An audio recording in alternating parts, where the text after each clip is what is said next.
పెళ్లి మండపం అయితే స్టార్ట్ అయిపోతుంది. ఇంకా తోరణాలు కట్టి అన్నీ రెడీగా ఉంటాయి. ఇంతలో ఇంకా అహల్య గౌతమ్తో అంటూ ఉంటుంది, అసలు ఇంద్ర గారు ఎలా వస్తారండి? అసలు మీ నాన్నగారు ఇంద్ర వచ్చేలాగా ఈ పెళ్లి చేసేలా లేరు. ఇంద్ర గారు ఎలా వస్తారు అని చెప్పేసి అహల్య కంగారు పడిపోతూ ఉంటుంది.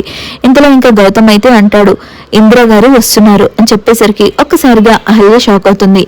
అదేంటండి ఎలా అని చెప్పేసి ఇంకా అహల్య అయితే అంటుంది, నిజం చెప్తున్నాను, ఖచ్చితంగా ఇంద్ర ఈ పెళ్లికి వస్తాడు అని చెప్పేసి గౌతమ్ అయితే అంటాడు. ఇంతలో ఇంకా ఇంద్ర డ్రెస్ వేసుకొని ఇంకా గిఫ్ట్ పట్టుకొని ఒక మనిషి అయితే వస్తూ ఉంటాడు. ఇంకా అతను ఇంద్రలా యాక్ట్ చేస్తున్నాడా లేదంటే ఇంద్రని మళ్ళీ రప్పిస్తారా అనేది మనం ఈ ఎపిసోడ్లో తెలుసుకుందాం. అలాగే బుజ్జి ఇంకా ఇంద్ర డ్రెస్ వేసుకొని ఒక పర్సన్ అయితే వస్తూ ఉంటాడు కదా, ఇంకా బుజ్జి అయితే చూస్తాడు. చూసి ఇంద్ర మామయ్య, అయ్యో ఇంద్ర మామయ్య వచ్చేసాడు, ఈ విషయం ఇంట్లో వాళ్ళందరికీ చెప్పాలి అని చెప్పేసి అతనైతే అంటూ ఉంటాడు. ఇంకా ఎపిసోడ్లో ఇంద్రని రివీల్ చేస్తారేమో చూద్దాం. Thank you for watching.